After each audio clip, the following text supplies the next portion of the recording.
ভারতকে সাহায্য করতে বেশি কিছু লাগবে না। লালমনিরহাট যে বিমানবন্দরটি আছে সেই বিমানবন্দরটি চীনের সামরিক বাহিনীদেরকে হাতে তুলে দেন। তুরস্ক থেকে আধুনিক অস্ত্র সরঞ্জাম কেনাকাটা করেন, পাকিস্তান থেকে যুদ্ধ বিমান কেনাকাটা করেন এবং আমাদের বাংলাদেশের সেনাবাহিনীদেরকে। এই সুধীর ভাই চুপ, বেশি কথা কবি না, একদম চুপ কর, কিন্তু থাবড়া মারে হাবড়া বাড়ায় দেবো।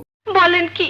সুত মারা না, আমাকে ভারতবর্ষ থেকে জল ছাড়লে বন্যা হয়ে যায়, তোমাকে বাংলাদেশে বড় বড় ভাষণ মারাও। সুত মারা না, একটা বাঁধ বানাও আগে, একটা বাঁধ বানায় দেখো, তারপরে ওই অস্ত্র শস্ত্র কেনান মারাবা।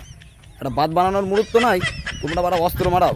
এখান থেকে অস্ত্র কিনুম, ওখান থেকে অস্ত্র করুম, শালা বেজন্মার বাচ্চারা, শালা ফকির নির্দেশ বড় বড় ডায়লগ মারাও। ওই বারা 1 লাখ মানুষ বিদেশে পড়ে রয়েছে, তার কাছ থেকে 2000 টাকা করে ধার নিয়ে ওই যে একটা বাঁধ বানাও। সুত মারা না, বেশি বাড়াবাড়ি করলে ওই বাঁধ আবার খুলে দেবো না, জলের তলায় এমনি ভাইসে পাকিস্তান চলে যাবি। সুত মারা না, শালা বেজন্মার বাচ্চা। কি বন্ধুরা, ভিডিওটা একটু বাংলাদেশ পর্যন্ত পৌঁছাবে তো, একটু পৌঁছাই দিও। আমার আইডিটা আবার বাংলাদেশের মানুষেরা খুব ভালোবাসা দিছে তো, আমার আইডিটার অবস্থা একটু খুব ভালো, তাই বলতেছি তোমরা একটু ভালোবাসা দিয়ে একটু বাংলাদেশের কাছে পৌঁছাই দিও, না হলে আমার এই ভিডিওটা আবার বাংলাদেশ পর্যন্ত পৌঁছাবে না। তাহলে একটু পৌঁছাই দিও।